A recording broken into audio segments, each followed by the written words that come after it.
السلام عليكم ورحمة الله وبركاته. إن الحمد لله نحمده ونستعينه ونستغفره ونعوذ بالله من شرور أنفسنا ومن سيئات أعمالنا. من يهده الله فلا مضل له ومن يضلل فلا هادي له.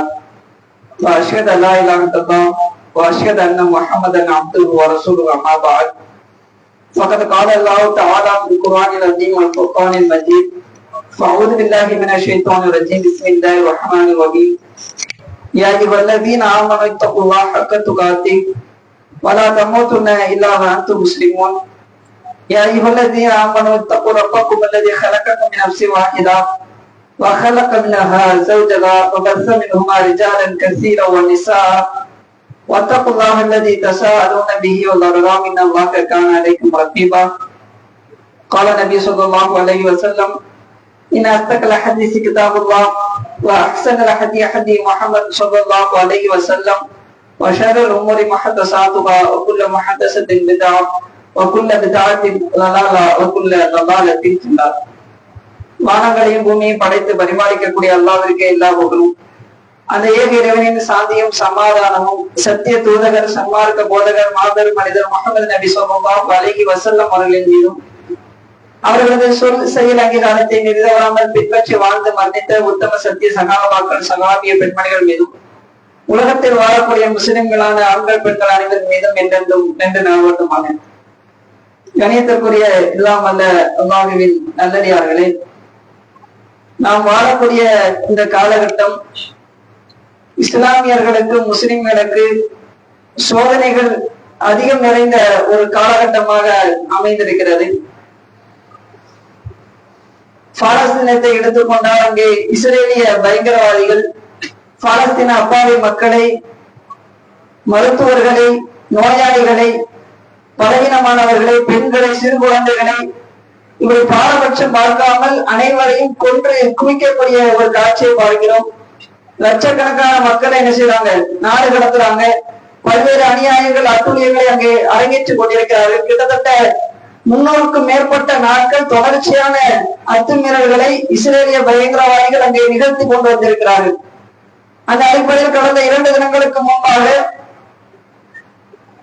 இஸ்ரேலிய பயங்கரவாதிகளால் கொலை செய்யப்பட்ட பாலஸ்தீன முஸ்லிம்கள் இருப்பாங்கல்ல, அவர்கள் அடக்கம் செய்யப்பட்ட பகுதிகளை தோண்டி எடுத்து கிட்டத்தட்ட 2000 உடல்கள், புதைக்கப்பட்ட 2000 உடல்களை தோண்டி எடுத்து அதுல 89 உடல்களை சிதைத்து பாலஸ்தீன அரசாங்கத்திடம் என்ன செஞ்சிருக்கிறாங்க, ஒப்படைத்திருக்கிறார்கள். அவனுடைய மூர்க்கத்தனம் இது போன்ற அட்டூழியங்கள் நாளுக்கு நாள் அதிகரித்துக் கொண்டே சென்று கொண்டிருக்கிறது. ஆனால் அவர்களுக்கு எதிரான நடவடிக்கைகள் என்ன நடக்கிறது என்று பார்த்தால் ஒன்றுமே இல்லை என்றாலும் சொல்ல முடியும். ஹமாஸுடைய தலைவரை ஈரான்ல வச்சு படுகொலை செய்யறாங்க. அதற்கு எதிரான நடவடிக்கைகள் இன்னைக்குமே என்ன செய்யல, வெளிப்படை இந்த இடத்துல இஸ்ரேலை இல்லாமல் ஆக்கியிருக்கிறது. ஆனா ஒண்ணுமே நடக்கல. அந்த அளவுக்கு அரபு தேசங்களில் இஸ்லாமியர்கள் அதிகம் வசிக்கக்கூடிய தேசங்களில் இது போன்ற அநியாயங்கள் அப்படியே நடந்து கொண்டிருக்கிறது. நாம் வரக்கூடிய நாடுகளை எடுத்துக்கொண்டாலும் இந்தியாவை எடுத்துக்கொண்டாலும் இந்தியாவிலும் இஸ்லாமியர்களுக்கு இழைக்கப்பட்டு வரக்கூடிய அநியாயங்கள் கொஞ்சம் கொஞ்சம் கிடையாது. ஏகப்பட்ட அநியாயங்கள் தொடர்ச்சியாக இழைக்கப்பட்டு கொண்டு வந்திருக்கிறது. நிறைய சட்டங்களும் இஸ்லாத்திற்கு எதிராக, இஸ்லாமியர்களுக்கு எதிராக ஏற்பட்ட சிஏஏ, என்ஆர்சி, என்பிஆர் இதெல்லாம் நமக்கு தெரியும். அதெல்லாம் முத்தலாக் சட்டம், பல்வேறு சட்டங்களை இதுவரைக்கும் ஏற்றிக் கொண்டு வந்தார்கள். நேற்றைய தினம் வக்ஃபு வாரியம் தொடர்பான சில சட்டத்தை என்ன செஞ்சிருக்கிறாங்க, ஏற்றி இருக்கிறார். வக்ஃபு வாரியம் என்று சொன்னால் பள்ளிவாசல், மஸ்ஜிதுகள் இருக்கிற இதெல்லாம் இஸ்லாமியர்களுடைய அதற்கு வக்ஃபு வாரியம் என்பதை ஒன்று நிர்ணயம் செய்து அவருடைய கட்டுப்பாட்டுக்கு கீழே என்ன செஞ்சிருக்காங்க, வச்சிருக்கக்கூடிய ஒரு நிலைமை இருந்தது. இப்போது இது என்ன செய்யறாங்க, இதுல முஸ்லிம்களை மட்டும் என்ன செய்யக்கூடாது, கட்டுப்பாட்டுக்குள் இருக்கக்கூடாது, முஸ்லிம் அல்லாதவரையும் இந்த இயக்கத்துல சேர்க்கணும், இந்த வக்ஃபு வாரியத்தினுடைய நிர்வாகத்தில் முஸ்லிம் அல்லாதவரையும் இணைக்க வேண்டும் என்று சொல்லி வக்ஃபு வாரியத்திற்கு எதிரான சில நடவடிக்கைகள் என்ன செய்யறாங்க, மேற்கொள்கிறார்கள். முஸ்லிம்களுடைய நிலங்களை, முஸ்லிம்களுடைய இடங்களை, முஸ்லிம்களுடைய சொத்துக்களை அபகரிக்க வேண்டும் என்பதற்காக இது போன்ற பாஜக பாசிச அரசாங்கம் இது போன்ற சட்டங்களை என்ன செய்து கொண்டு வருவதற்கு முயற்சி செஞ்சிருக்கிறது. இப்ப அவருக்கு பெரும்பான்மை இல்லாததுனால அவங்களை வெற்றி பெற முடியவில்லை. இந்த தேர்தலிலும் பெரும்பான்மை பெற்றிருந்தார்கள் என்று சொன்ன இந்த சட்டத்தை எப்போதும் செஞ்சிருப்பாங்க, நடைமுறைப்படுத்தியிருப்பாங்க. அப்ப இந்த சூழ்நிலைகளை எல்லாம் எனக்கு எதை உணர்த்துகிறது என்று சொன்னால், இந்தியாவில் மட்டுமல்லாமல் உலக நாடுகள் முழுக்கவும் இஸ்லாமியர்கள் பல்வேறு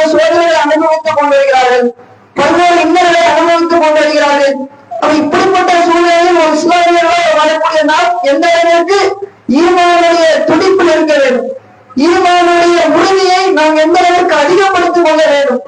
நாம் நம்முடைய ஈமானை இழக்க இழக்க இழக்க நம்மினாலே காப்பிர்களுடைய அதிகாரம் ஆதிக்கம் அதிகரித்துக் கொண்டே செல்லும். நாம் காப்பிர்களை வெற்றி பெற வேண்டும் என்று சொன்னார், காப்பிர்களை கட்டுப்படுத்த வேண்டும் என்று சொன்னார், அநியாயங்களையும் அக்கிரங்களையும் இல்லாமல் ஒளிப்படுத்த வேண்டும் என்று சொன்னால் நம்முடைய ஈமானை அதிகரிக்க வேண்டும். இஸ்லாமிய சட்ட திட்டத்தை கடைபிடிப்பதில் நம்முடைய ஆர்வத்தை அதிகப்படுத்தக்கூடிய மக்களாக நாம் இருக்க வேண்டும். எந்த அளவிற்கு இஸ்லாமிய சட்ட திட்டங்களை நாம் அதிகமாக கடைபிடிக்கிறோமோ அந்த அளவிற்கு நமக்கு அல்லாஹ் வெற்றியை தருவான் என்பதை அல்லாஹ்வுடைய திருமண வசனத்தை படிப்பதன் மூலமாக தெளிவாக புரிந்து கொள்ள முடியும். ஆனா இந்த அளவிற்கு ஒரு அவசிய தேவை இருக்குது. இன்னைக்கு இஸ்லாமியர்கள் நாம வெற்றி பெற வேண்டும் என்று சொன்னால், நம்மை தலை நிமிர்ந்து நடக்க வேண்டும் என்று சொன்னால், நாம் இஸ்லாத்தை கடைபிடிப்பதில் மும்முரமாக ஈடுபட வேண்டும். ஆனா இன்னைக்கு இஸ்லாமிய சமுதாயத்துடைய நிலைமைகளை எடுத்து பார்க்க என்று சொன்னால் அதற்கு நேர் மாறாக அதற்கு தலைகீழாக மாறி இருப்பதை பார்க்க முடிகிறது. இன்னைக்கு இளைய சமுதாயத்தில் எடுத்து பார்க்கிறோம் என்று சொன்னால் எல்லா சமுதாயத்தினுடைய வெற்றியும் இளைய சமுதாயத்தினுடைய கைகளில் கொடுக்கப்பட்டிருக்கும். இஸ்லாமை ஏற்றதற்கு பிறகு நிறைய போர்க்களங்களை சந்தித்தார்கள். அந்த போர்க்களங்களை எல்லாம் மும்முரமாக இருந்த சண்டையிட்டவர்கள் எல்லாம் இளைஞர்களாக இருந்திருக்கிறார்கள். இளைய சமுதாயத்தை பற்றி இஸ்லாம் மற்றும் நிறைய சொல்லி தந்திருக்கிறது. இளைய சமுதாயம் சரியான முறையில் வாழ்க்கெடுக்கப்பட்டாலும் அந்த சமுதாயம் வெற்றிக்குரிய சமுதாயமாக மாறும். ஆனா இன்றைய காலகட்டத்தில் முஸ்லிம்களுடைய நிலைமை எடுத்துக்கொண்டோம் என்று சொன்னால் நம்முடைய இளைய சமுதாயத்தினுடைய ஆண்களாக இருந்தாலும் சரி, பெண்களாக இருந்தாலும் சரி, இளைய சமுதாயத்துடைய நிலையை எடுத்துக்கொண்டோம் என்று சொன்னால் மிக மிக மோசமான ஒரு நிலைக்கு மாறிக்கொண்டிருப்பதை நம்மால் பார்க்க முடிகிறது. இன்னைக்கு இஸ்லாமிய சமுதாயத்தை இஸ்லாமிய இளைஞர்களை வழிநடத்த வேண்டும் என்பதற்காக திட்டமிட்டு காய்கறிகளை செயல்பட்டுக் கொண்டிருக்கிறார்கள். மதுமையை கொண்டும் போதை பொருட்களை கொண்டும் கஞ்சா போன்ற போதை வசுகள் புது புது போதை வசுகளை எல்லாம் தயாரித்து முஸ்லிம்களை வழிநடத்தணும். அதுலேயும் ஸ்கூல் வசதி, காலேஜ் வசதி இவர்களை வழிநடத்த வேண்டும் என்பதற்காக திட்டமிட்டு போதை பொருட்களை இஸ்லாமிய சமுதாயத்திற்குள்ளே நுழைக்கக்கூடிய காட்சியை பார்க்கிறோம். நம்ம காயமொழியில் இது போன்ற முஸ்லிம்கள் அதிகமாக வசிக்கக்கூடிய நகரங்களுடைய நிலைகளை பார்த்தோம் என்று சொன்னால் அங்கே போதை பொருள் பழக்கத்தை கொஞ்சம் கொஞ்சமாக ஏற்றி இன்னைக்கு போதை பொருளின் மூலமாக சில கொலைகள் கூட அறிவியலை நம்மால் பார்க்க முடிகிறது. எல்லா முஸ்லிம் சமுதாயம் இருக்கக்கூடிய முஸ்லிமாக இருக்கிறார். வாங்கி அருந்தக்கூடிய வாங்கி அந்த போதை பொருளை பயன்படுத்தக்கூடிய மாணவர்களாக, போதை பொருட்களை பயன்படுத்தக்கூடிய கல்லூரி மாணவர்களாக முஸ்லிம்கள் இருக்கக்கூடிய காட்சியை பார்க்க முடிகிறது. இஸ்லாமிய சமுதாயத்தை இதுபோன்று சீரழிக்க வேண்டும் என்பதற்காக திட்டமிட்டு மிக பெரும் சதி திட்டம் நடந்து கொண்டிருக்கிறது. ஆனா அதுவெல்லாம் நாம் என்ன செய்யல, ஒரு விழிப்புணர்வாக இல்லாமல் இதனால் அலட்சியமாக இருந்து கொண்டு நம்முடைய சமுதாயத்தை நம்ம என்ன செஞ்சுக்கிட்டு இருக்கோம், தாயை பார்த்து கொண்டிருக்கிறோம். அதுமாதிரி இன்றைய காலகட்டத்தில் நம்ம எடுத்துக்கொண்டோம் என்று சொன்னால் நம்முடைய சமுதாயத்தை வழிநடக்கக்கூடிய ஒரு நிலையில் பெண்களும் உட்பட ஆன்லைன் ரம்மி விளையாட்டுகள் இது போன்ற ஆன்லைன்ல இருக்கக்கூடிய விளையாட்டுகளிலே தங்களுடைய குட்டைகளை கையாக பயன்படுத்தக்கூடிய நம்மால் பார்க்க முடிகிறது. நிறைய பேர் தந்தைமார்களுக்கு தெரியாமல் அந்த அக்கௌண்ட்ல இருக்கக்கூடிய இன்னைக்கு எல்லாமே என்ன செஞ்சிருச்சு, துட்டு என்பது, பைசா என்பது, காசு என்பது நிறைய பேர் வாழ்க்கையில் இருக்கவே கிடையாது. போன் மூலியமாக எல்லாமே டிரான்ஸ்பர் இருக்கக்கூடிய ஒரு காலகட்டத்தில் வாழ்கிறோம். ஜிபே, போன்பே, போன்பே என்று சொல்லி, பேடிஎம் என்று சொல்லி இதன் மூலமாக பணம் அதிகமாக கடவுள் இருக்கிறது. எல்லாருமே அக்கௌண்ட் நம்முடைய பணத்தை போட்டு வைத்திருக்கிறோம். நிறைய இடங்களிலே நீங்கள் நிறைய புத்தகங்களை எடுத்து படித்தீர்கள் என்று சொன்னால் சில விஷயங்கள் உங்களுக்கு புரியும். 16 என்று சொல்லக்கூடிய ஒரு புத்தகத்தை தமிழ் ஹிந்து தமிழ் விஷயத்துல அந்த பதிப்பாக வெளியிட்டிருக்கிறார்.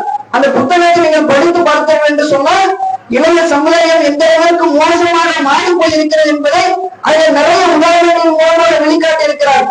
சில பசங்கள் தங்களுடைய பெற்றோர்களுக்கு தெரியாமல் அவருடைய அக்கௌண்ட்ல இருந்து ஆன்லைன் நம்பி விளையாடுவதற்காக அதை செலவழித்து 1 லட்சம், 2 லட்சம், 5 லட்சம் வரை என்ன செஞ்சிருக்கிறாங்க, தங்களுடைய பொருளாதாரத்தை இழந்திருக்கிறார்கள் என்பதை அந்த 1000 ரூபாய் என்ன செஞ்சிருக்கிறாங்க, பதிவு செஞ்சிருக்கிறார். இந்த அளவுக்கு நம்முடைய பொருளாதாரத்தை இழக்க செய்யும் விதமாக இது போன்ற ஆன்லைன் ரம்மி விளையாட்டுகள் இன்னைக்கு நம்முடைய சமுதாயத்தை ஆக்கிரமித்திருக்கிறது.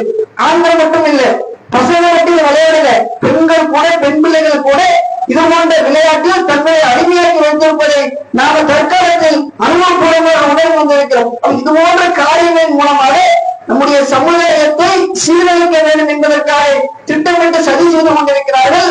ஆனா இதுல எல்லாம் நம்ம விழிப்புணர்வாக இல்லாமல் நாம் அதில் அலட்சியமாக இருந்து கொண்டு இது போன்ற போதை வஸ்துக்களிலிருந்து நம்முடைய சமுதாயத்தை காப்பதற்கான முயற்சி எடுக்காமல், இது போன்ற ஆன்லைன் ரம்மி விளையாட்டுகளிலிருந்து நம்முடைய சமுதாயத்தை காப்பதற்கான முயற்சி செய்யாமல் நம்ம அலட்சியமா இந்த காரணத்தினால் இன்னைக்கு நம்முடைய சமுதாயத்தில் இது போன்ற போதை வஸ்துகள் பெருகி இருப்பதை நம்மால் தெளிவான முறையில் உணர்வாக முடியும். அல்லாஹ் தம்முடைய திருமறை குர்ஆனில் இது போன்ற போதை பொருட்கள் சூதாட்டம் தொடர்பாக வன்மையாக கண்டிச்சிருக்கிறார். இஸ்லாமிய சமுதாயத்தில் இது போன்ற போதை வஸ்துக்கள் கொஞ்சம் கூட பயன்படுத்தக்கூடாது என்பதை அல்லாஹ்வுடைய வன்மையாக கண்டிச்சிருக்கிறார். இது ஹராம் என்பதை அல்லாஹ் தம்முடைய திருமறை குர்ஆனில் திட்டவட்டமாக சொல்லி தந்திருக்கிறார். அல்லாஹ் தம்முடைய திருமறை குர்ஆனில் சொல்லி தருகிறார், ஒரு சமுதாயத்தின் நகீதி ஒரு அவுலாதி பேரிச்சம்பழம் இருக்கிற பேரிச்சம்பழம் திராட்சைப்பழம் இந்த ரெண்டில் இருந்தும் மக்கள் மதுவை தயார் செய்கிறார்கள். அல்லாஹ் சொல்றான், பேரிச்சையிலிருந்தும் திராட்சையிலிருந்தும் முந்திரியிலிருந்தும் மக்கள் என்ன செய்கிறார்கள்? மதுவை தயார் செய்கிறார்கள். அதே போன்று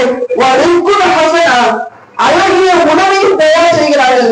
அல்லாஹ் சொல்ற பேரிச்சம்பழத்திலிருந்தும் முந்திரி பழத்திலிருந்தும் மக்கள் மதுவை சில பேர் மதுவை தயாரிக்கிறார்கள், இன்னும் சில பேர் அழகிய உணவை தயாரிக்கிறார்கள் என்று அல்லாஹ் சொல்றான். அப்படி அல்லாஹ் தெளிவான முறையை உனக்கு எதை புரிய வைக்கிறார் என்று சொன்னால், பேரிச்சம்பழம் சிறந்த உணவு, முந்திரி பழம் திராட்சை பழம் சிறந்த உணவு.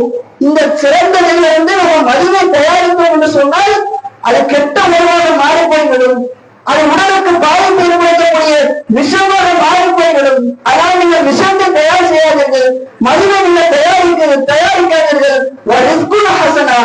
நீங்கள் அழகிய முறையில் அதிலிருந்து பெற்றுக்கொள்ளுங்கள் என்பதாக அல்லாஹ் தன்னுடைய திருமறை குர்ஆனை சொல்லித் தருகிறார். இன்னைக்கு ஆயத்தில் கோவிலும் விளங்கும் சமுதாயத்திற்கு இதில் சார்ந்து உள்ளது என்று அல்லாஹ் தன்னுடைய திருமறை குர்ஆனை நமக்கு புரிய வைக்கிறார்.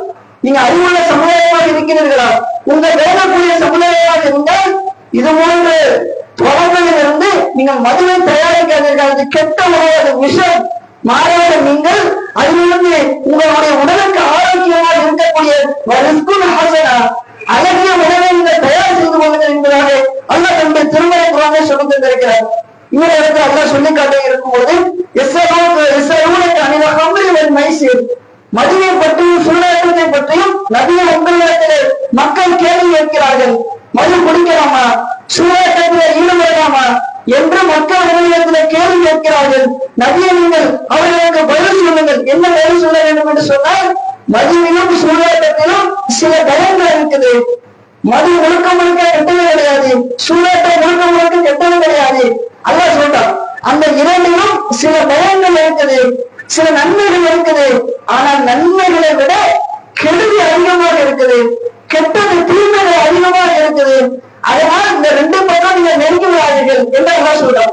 நீங்க மதுவின் மூலமாக சில நன்மைகள் இருப்பதாக மது பிரியர்கள் சொல்லக்கூடிய காட்சியை பார்க்கிறோம், மதுவை குடிக்கக்கூடியவர்கள் சொல்லக்கூடிய காட்சியை பார்க்கிறோம். எனக்கு மது குடிக்கிறதுனால கவலை கிடையாது, எனக்கு மது குடிக்கிறதுனால உடல் கவலையாது என்று சில காரணங்களை அவங்க சொல்லுவாங்க.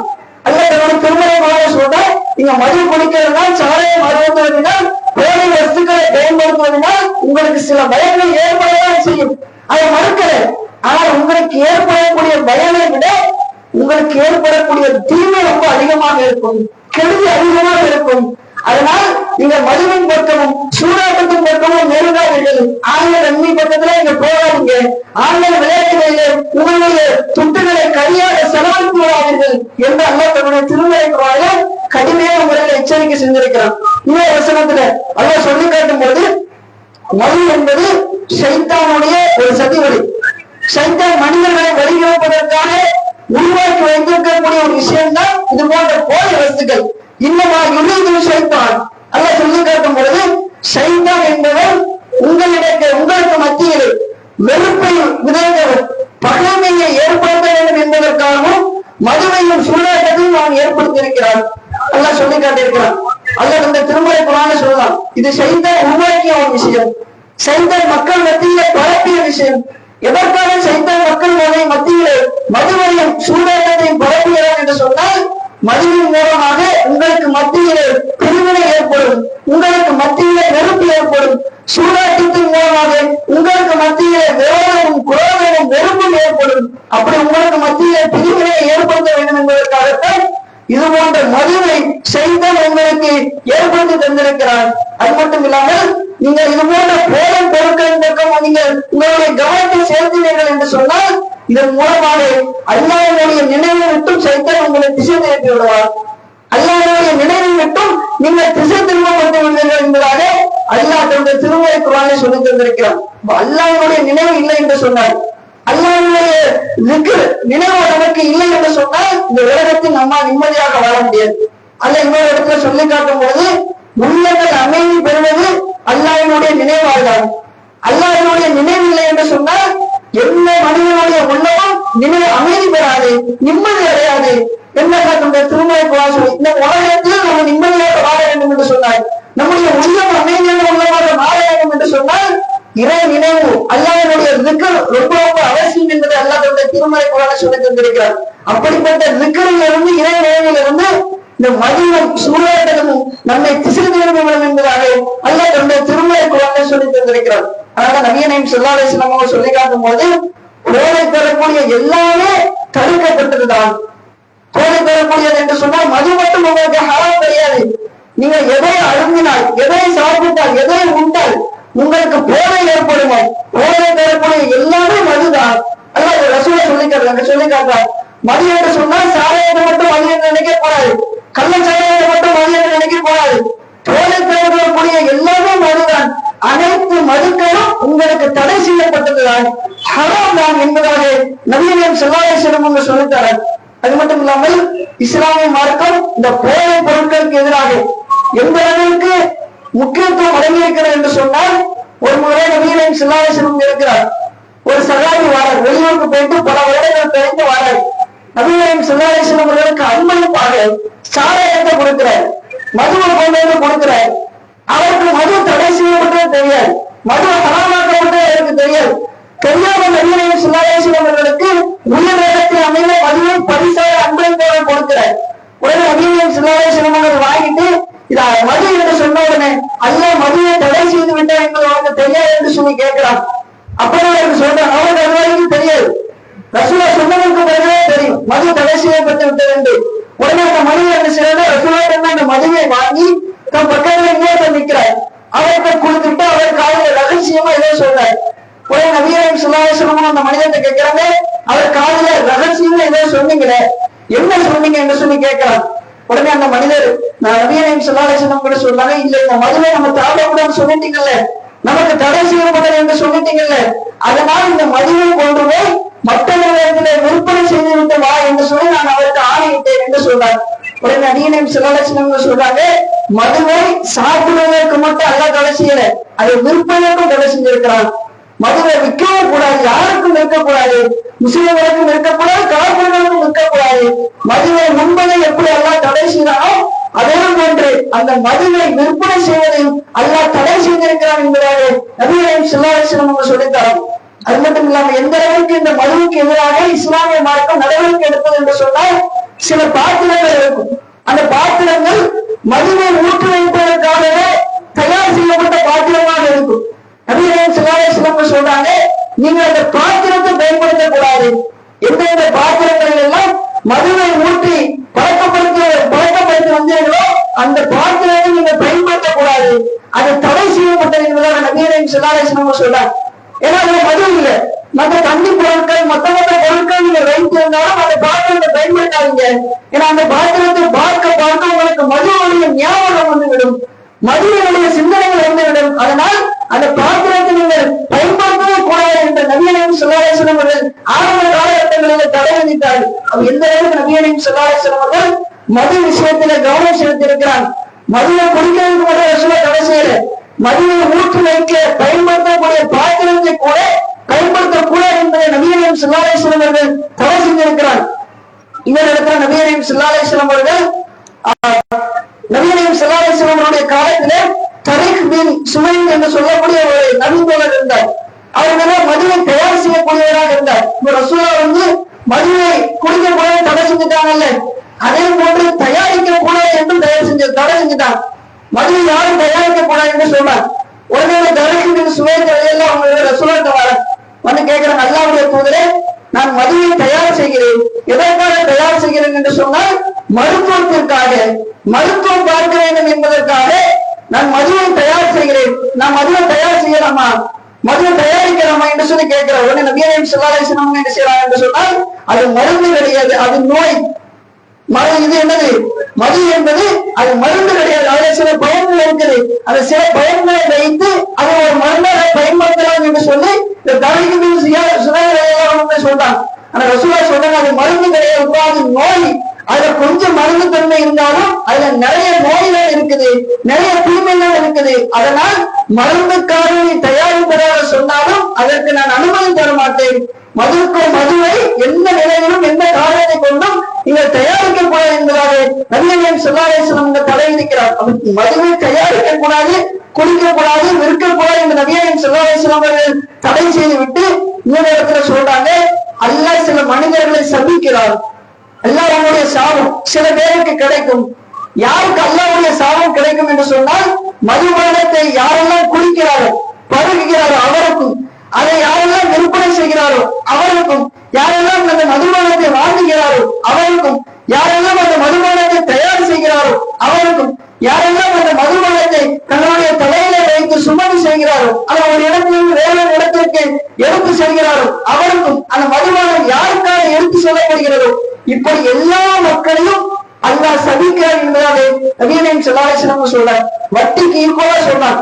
வட்டியை பற்றி ரசூலுல்லாஹ் சொல்லி காட்டும் போது வட்டி வாங்கினா மட்டும் தடை கிடையாது, வட்டி கொடுத்தவன் தடை, வட்டி வாங்கினாலும் தடை, வட்டிக்கு கணக்கு எழுதினாலும் தடை, அதுக்கு சாட்சியாக இருந்தாலும் தடை.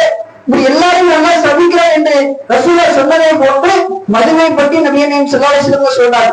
மதுவை யாரெல்லாம் தயார் செய்கிறாரோ அவரை அல்லாஹ் சபிப்பான். மதுவை வாங்கி குடித்தால் அல்லாஹ் சபிப்பான்.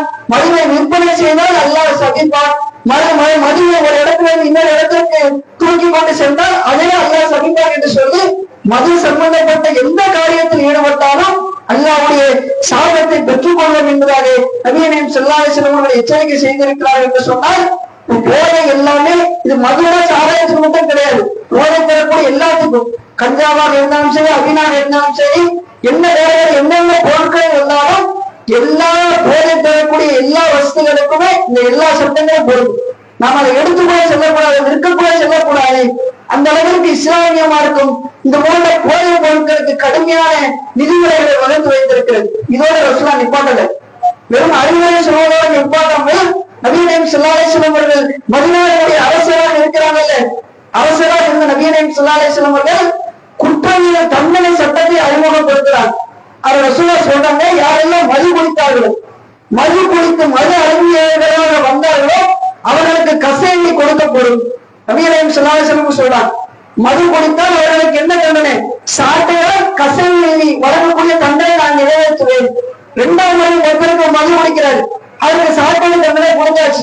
கொஞ்ச நாள் கழிச்சு மறுபடியும் மது குடிக்கிறார், மறுபடியும் கொண்டு வரப்படுறாரு, அவருக்கு மறுபடியும் சாட்டை தண்டனை கொடுக்கப்படும். மூன்றாம் முறையும் அவர் என்ன செய்வாரு? மது குடித்து வந்தால் அப்பொழுது அவருக்கு சாட்டை தண்டனை கொடுக்கப்படும். அதன் பிறகு அவர் மது குடித்து அதன் பிறகு அவரை மாட்டிக்கொண்டார் என்று சொன்னார் அவருக்கு மரண தண்டனை விதிக்கப்படும் என்பதாக நபி ஸல்லல்லாஹு அலைஹி வஸல்லம் சொன்னார். அப்ப எந்த அளவுக்கு இஸ்லாமிய மார்க்கம் கடுமை காட்டியிருக்கிறது. ரசூலுல்லாஹ் இஸ்லாமிய அரசாக இருந்தார், இஸ்லாமிய நாடாக இருந்தால் இந்த சட்டத்தை நடைமுறைப்படுத்தல். ஒரு மனிதன் மது குடித்து விட்டான், சாராயம் குடித்து விட்டான் என்று சொன்னால் அப்படி சாராயம் குடித்தவனுக்கு சாட்டடி தண்டனை கொடுப்பார், மறுபடியும் சாட்டடி தண்டனை கொடுப்பார், மறுபடியும் சாட்டடி தண்டனை கொடுப்பார். அதன் பிறகும் குடித்து வந்தான் என்று சொன்னால் அவனுக்கு மரண தண்டனை விதிக்க வேண்டும் என்பதாக நபி ஸல்லல்லாஹு அலைஹி வஸல்லம் என்ன செய்றாங்க சொல்லி காட்டுறாங்க. ஒரு தடவை நோயின் என்பவர் ஒரு சகாபி அவர் மது குடிச்சிட்டு வாழ, உடனே ரசூலுல்லாஹ் முன்னாடி கொண்டு வந்து நிப்பாட்டுறாங்க. இவர் மது குடிச்சிட்டாரு என்று சொன்னோட நபி ஸல்லல்லாஹு அலைஹி வஸல்லம் அவர்கள் வீட்டில் இருக்கக்கூடிய மக்கள் எல்லாத்தையும் அழைச்சி அவருக்கு நீங்கள் தண்டனை கொடுங்கள் என்று சொல்றார். உடனே அந்த மக்கள் எல்லாம் தங்களுடைய கையை கெடுத்து பேரித்தமான மட்டையாலும் மற்ற செருப்புகளை எடுத்தும் அந்த நோய் என்பவரை அடித்தார்கள், தண்டனை கொடுத்தார்கள் என்பதை நம்ம ஹதீஸ்கள் அகமது என்ற ஹதீஸ் கிரந்தத்தில் பார்க்க முடியும். அப்ப நபி ஸல்லல்லாஹு அலைஹி வஸல்லம் அவர்கள் அந்த அளவுக்கு கடுமை காட்டியிருக்கிறார். மதுவில் போதை வஸ்துகளை நம்ம பயன்படுத்தினோம் என்று சொன்னால் இஸ்லாமிய அரசாக இருந்தால், இஸ்லாமிய நாடாக இருந்தால் இது போன்ற தண்டனை வழங்கப்பட வேண்டும். அவ்வளவு பெரிய ஒரு பாவமாக குற்றமாக இந்த போலி வஸ்துக்களை பயன்படுத்துவது இருக்கிறது என்பதை நபிகள் ஸல்லல்லாஹு அலைஹி வஸல்லம் நமக்கு எச்சரிக்கை செய்திருக்கிறாங்க. அந்த அடிப்படையில் நாம் நம்முடைய பிள்ளைகளை இதன் பக்கமே நெருங்க விடாத பிள்ளைகளாக, நம்முடைய சமுதாயத்தைச் சேர்ந்த மற்றவர்களும் இதன் பக்கம் நெருங்க விடாதவர்களாக பாதுகாக்கக்கூடிய மக்களாக இருக்க வேண்டும். அப்படிப்பட்ட மக்களாக எல்லாம் நாம் அனைவரையும் அருள்வாக என்று கேட்டு நம்முடைய முதல்வரை முடிவு செய்கிறதுக்கு வாழ்க்கை இந்த சுவாமி.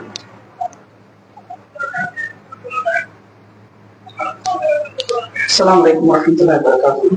கண்ணியத்துக்குரிய எல்லாம் வல்ல அல்லாஹ்வின் நல்லடியார்களே, அல்லாஹ் தன்னுடைய திருமறை குர்ஆனிலே நிறைய வரலாறு சம்பவங்களை நமக்கு சொல்லி தந்திருக்கிறான். ஆனா சில சமுதாயங்களை அல்லாஹ் அழித்திருக்கிறான். அல்லாஹ் ஏன் அந்த சமுதாயத்தை அழித்தான் என்று பார்த்தால், அந்த சமுதாயத்தில் உள்ளவர்கள் சில பாவங்களிலே ஈடுபட்டிருப்பார்கள். உதாரணத்திற்கு ஷோயிம் என்று சொல்லக்கூடிய ஒரு நபி ஒரு மதியன் என்ற ஊர்ல ஒரு சமுதாயத்திற்கு நபியாக அனுப்பப்படுறாங்க. அந்த சமுதாயத்தில் உள்ள மக்கள் எல்லாம் அளவு நிறுவையில் மோசடி செய்யக்கூடியவர்களாக இருந்திருக்கிறான். ஷுவைப் நபி அனுப்பப்பட்ட சமுதாயத்தை சேர்ந்தவர்கள் அளவு நிறுவையில் வியாபாரம் செய்யும் போது ஏமாத்துவான், மோசடி செய்வான். மக்கள்கிட்ட இருந்து வாங்கும் போது நிறைய வாங்குவான். மக்களுக்கு திரும்ப கொடுக்கும் பொழுது அளவு நிறுவையில குறைச்சி என்ன செய்வாங்க, நிறுத்து கொடுப்பான். இது போன்ற அளவு நிறுவையில் மோசடி செய்யக்கூடியவர்களாக ஷுவைப் நபியுடைய சமுதாயம் இருந்தது. ஷுவைப் நபி அந்த சமுதாயத்துக்கு போய் இப்பெல்லாம் செய்யாதீங்க, அளவு நிறுவையில மீதமா நடங்க, நல்ல முறையில வியாபாரம் செய்யுங்க, நேர்மையான முறையில் வியாபாரத்தில் ஈடுபடுங்க என்று சொல்லிப்பாங்க. அந்த சமுதாயத்தை சேர்ந்தவர்கள் கேட்கவே இல்லை. கடைசி அல்லாஹ் என்ன செய்கிறான் என்று சொன்னால், அந்த சமுதாயத்தை பூகம்பத்தை ஏற்படுத்தி அந்த சமுதாயத்தை அழிக்கிறான்.